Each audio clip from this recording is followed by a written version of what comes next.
The first signs weren't rumors but patterns. Lights flicking on at odd hours, doors opening to no one, footsteps in empty halls. A strange perfume lingered in corridors Charles rarely walked. He told himself it was nothing, but in his mind, storms gathered. Whispers in the palace sharpened. A footman silenced mid-laugh, a maid folding napkins like prayers, murmurs of late-night arrivals never logged. A phone answered in the garden, cut short when overheard. Buckingham was creaking with secrets. Camilla's schedule shifted in quiet ways. Early exits, cancelled dinners, nightly calls whispered into the dark. When Charles asked, she smiled, polished as ever, just sorting the calendar. He wanted to believe her, but truth pressed against him like a tide. Security noticed the details. More texts, vanishing between engagements, a lift stopping on its own, a driver ordered to take the long route at 1 a.m. Records disappeared. Files don't erase themselves. Charles found tumblers set apart, an unfamiliar scarf, the trace of cologne not his own. Kings don't get coincidences, only warnings.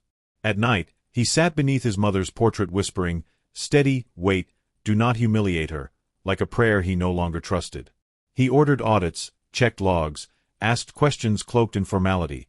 The language of marriage had failed him. What came back was fog, excuses, gaps, and stories that rang hollow. Soon he watched the shadows themselves. Twice the light showed nothing. The third time, a tall figure paused, then vanished into darkness. Paranoia grew claws. He measured Camilla's footsteps, her darting eyes, her kisses turned to frost. And frost, he knew, was beautiful only while it killed. So he gave the order for temporary cameras. Only a handful knew. The palace had always watched him. This time, he would watch it. By day, Charles forced smiles and small jokes, but at night he returned to the hidden control room where palace corridors glowed red on screens. He told himself he'd see nothing, until he did. Just before midnight, Camilla appeared in a silk robe, bare feet gliding across stone. She entered a lift, descended, and stepped into a dim basement hall. Seconds later, a tall figure emerged, coat collar raised, face hidden. They didn't touch but stood close, speaking words the camera couldn't catch. Then she led him out of sight. Charles froze. He rewound, replayed, hunting for a face, a hand, anything. Nothing. Only posture, silence, and the certainty of betrayal. He shut off the screen, the radiator ticking like a clock counting down.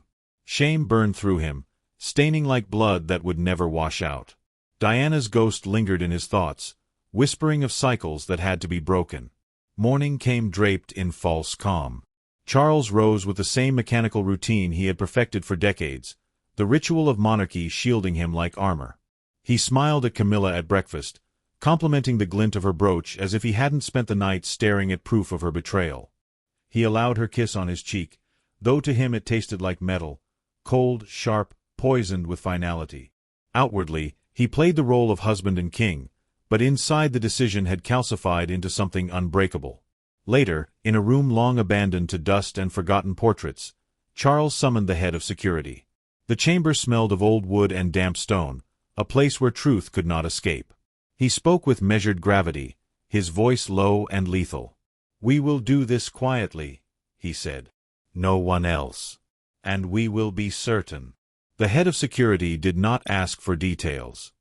He only bowed, his silence binding him to the king's command.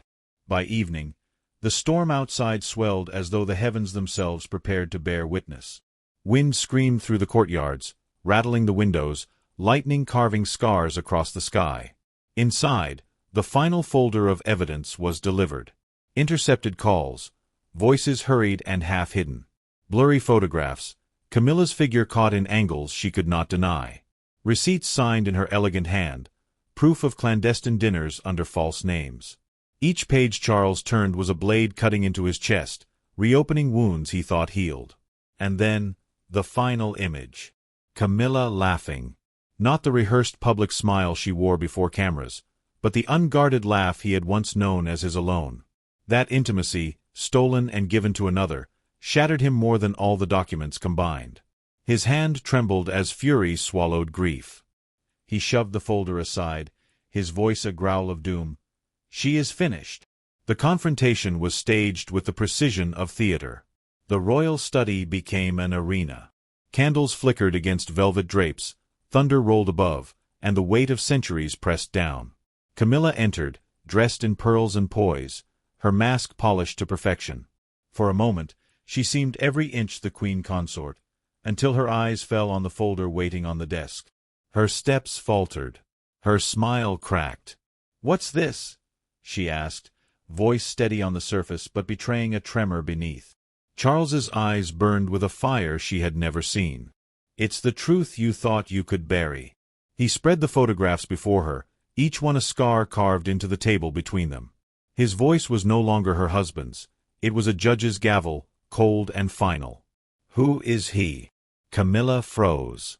She hesitated, her silence more damning than any confession. At last she whispered, "You don't understand." The desk shook as Charles's palm struck its surface, thunder outside echoing the violence within. "I understand enough," he hissed. "Enough to know the monarchy has been stained again, by the very woman who swore to protect it."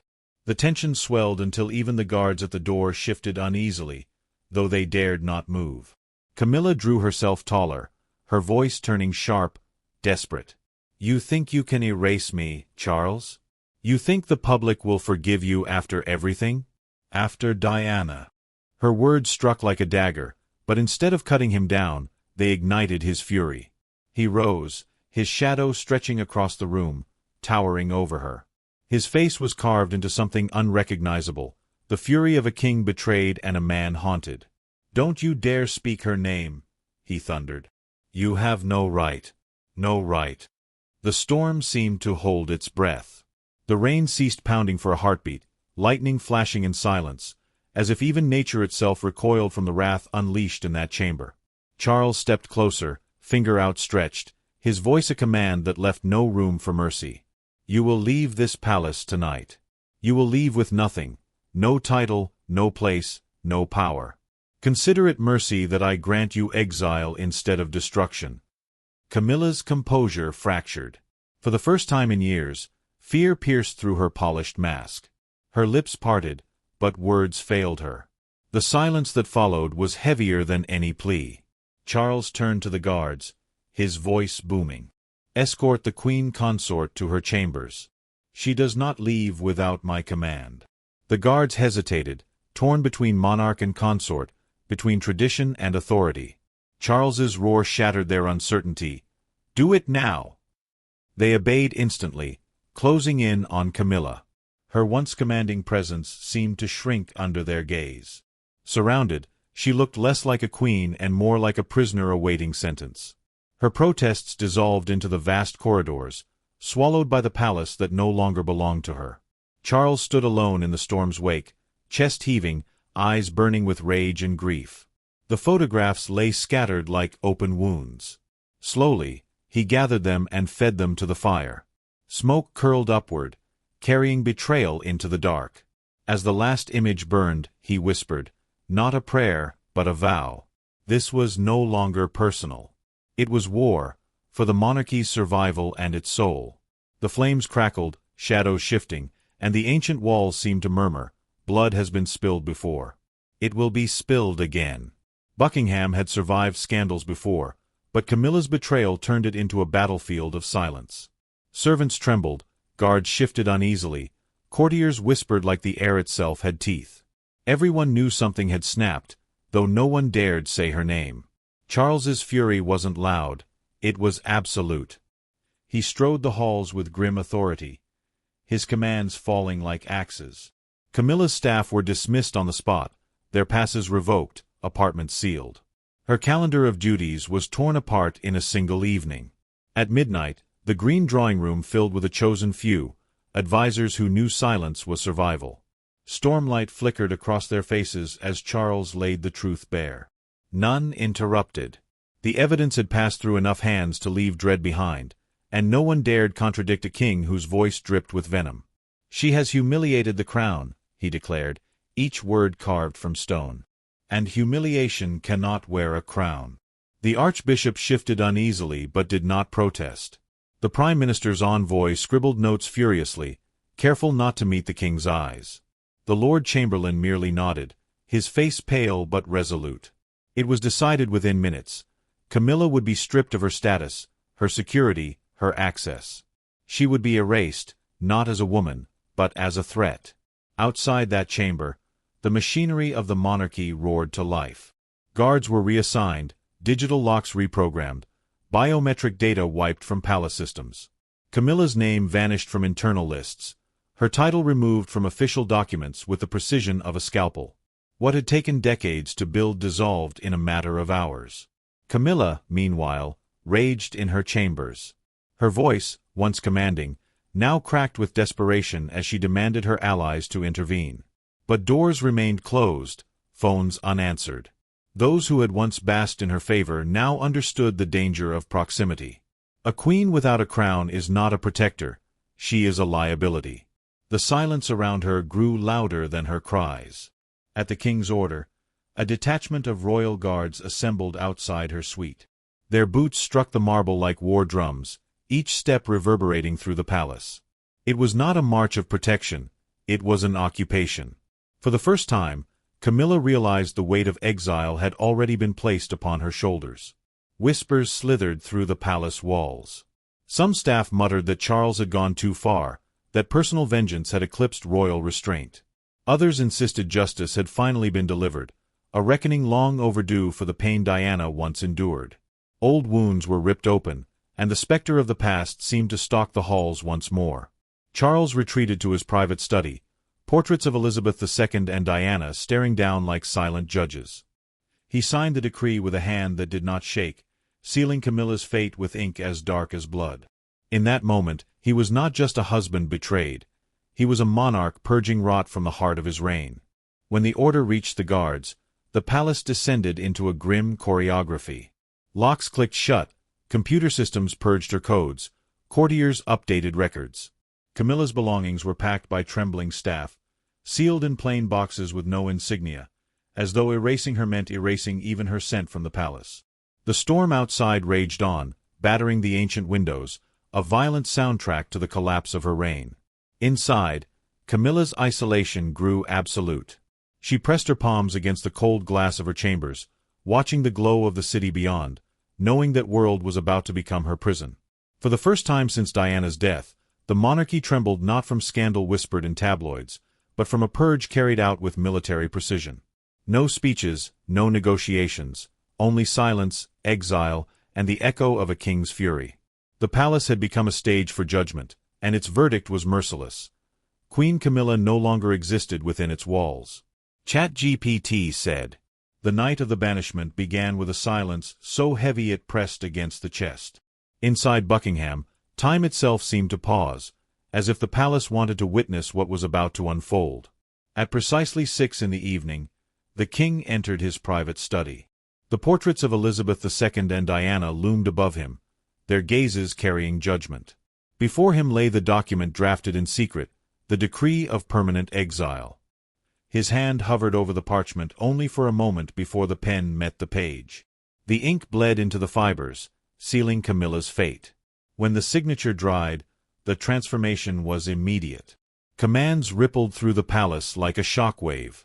Digital locks recalibrated, her biometric access erased from every door. Security lists updated in real time, striking her name with finality. Where once it had read Queen Consort Camilla, there was now only a void. The erasure was cold, bureaucratic, and absolute. In her chambers, Camilla waited. She had dressed for battle, silk gown, pearls tight around her throat, her brooch gleaming defiantly, but there was no court to command, no allies to summon. The corridors outside her door stirred with movement. She heard the boots before she saw them, the heavy rhythm of soldiers on marble. When the guards appeared, their faces betrayed nothing. This was not protection, this was removal. By order of His Majesty, you are to vacate the palace immediately, the officer declared, his voice flat, rehearsed. Camilla laughed, though it came out brittle. You dare speak to me like that? I am your queen. But the guard did not flinch. You were the Queen Consort. By decree, you are now a private citizen. The palace is no longer your residence." The words cut deeper than any blade. Camilla tried to push past them, her voice rising with desperation, but the doors were already closing behind her, her power dissolving with every step. Staff who had once bowed in her presence now avoided her eyes, shrinking away as if her disgrace was contagious. Her belongings were packed into unmarked boxes, stripped of royal insignia, loaded into a black car that waited in the courtyard. No royal crest on its doors, no motorcade to follow, only silence, as though she were a ghost being smuggled out of the kingdom she once ruled. The exile unfolded with military precision. Guards flanked her as she was escorted through the halls, their boots striking in unison, drowning out her protests. The grandeur of the palace, its chandeliers, its portraits, its echoing staircases, had become her enemy, each detail mocking her as she was marched away. Where she had once walked with a crown, she now trudged with nothing but fear clinging to her skin. Outside, the rain had stopped but the sky remained bruised, clouds swirling above as if the heavens themselves disapproved. At exactly 6 p.m., Camilla was placed into the car. The door shut with a dull thud that sounded like a coffin ceiling. There was no procession, no farewell. Only silence. By the time the car pulled away, the palace had already erased her existence. Locks were reset, portraits removed from corridors, her name excised from documents. Within hours, it was as though she had never been there at all. Inside, Charles watched from a high window. He did not smile, nor did he weep. His face was a mask of stone, his posture rigid as the vehicle disappeared into the night. For him, this was not victory but survival. He had chosen exile over scandal, silence over ruin. The monarchy would not collapse, not on his watch. Camilla's destination was Ray Mill House, her old residence in Wiltshire. But when she arrived, it felt less like a refuge and more like a cage. Curtains were drawn, phones cut, windows sealed.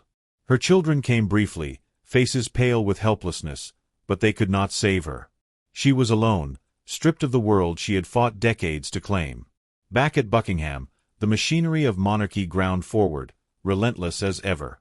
Yet in the stillness of the night, the walls seemed to whisper, remembering the woman who had been cast out. And though the car was gone, the echo of her disgrace lingered like smoke over the palace gates. That night, Britain had a queen no longer, not one named Camilla. The banishment sent ripples far beyond the gilded walls of Buckingham. By morning, the tabloids had exploded. "The Queen who fell," screamed one headline. "Exiled in shame," read another. Photographs of the black car leaving the palace circulated like wildfire, grainy but unmistakable. The nation, still raw with memories of Diana, reacted not with confusion but with a grim, almost vengeful clarity. To many, it felt like justice delayed, but not denied. Crowds gathered outside the gates by midday. Some carried placards bearing Diana's face, her image held aloft like a saint avenging the wrongs of the past. Others shouted for accountability, their voices rising against the centuries of silence that had once protected royalty. It wasn't rage without direction, it was grief sharpened into fury. 4 years, the public had tolerated Camilla as a compromise, a scar over an old wound. Now, with her betrayal exposed, the wound reopened, bleeding into the streets of London. Charles appeared before the cameras only once, a brief statement delivered in a voice hoarse but resolute. The monarchy must stand above shame. It must not bend to betrayal. Decisions have been taken for the survival of the crown, not the comfort of individuals. He did not name her, but he didn't need to.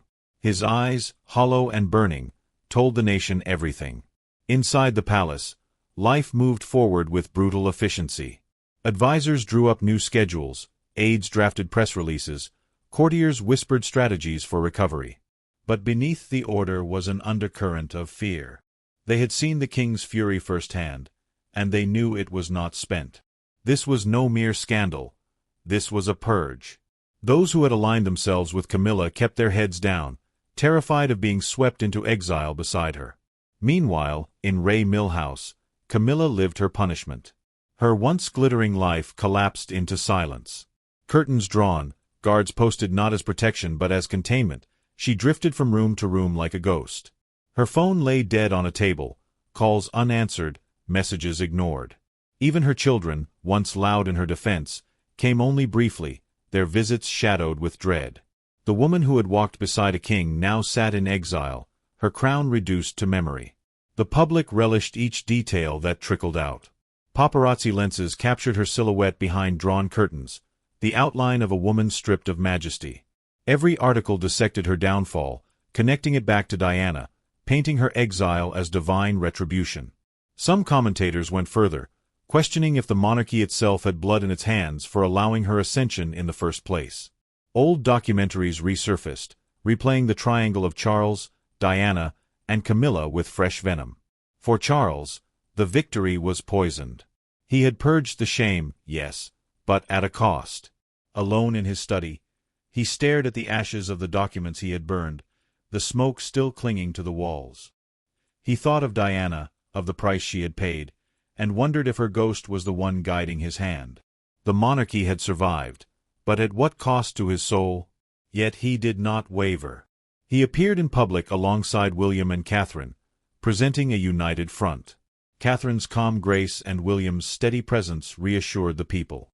Charlotte, innocent and untouched, became a symbol of the monarchy's future, untainted, unbroken. The narrative shifted quickly. Camilla was gone, but the crown endured. Still, in quiet corners, the question lingered: had Charles acted out of duty or vengeance? Was this justice for Diana, or simply the wrath of a husband scorned? The palace did not answer. It did not need to. The final image that history would remember was simple. Queen Camilla, alone in Ray Mill House, staring into the darkened night as Buckingham Palace glowed on the horizon, a fortress forever closed to her. Her reign had ended not with a crown on her head, but with silence, shadows, and the echo of a king's fury. The monarchy rose cleansed, but the cost of its cleansing would haunt it for generations.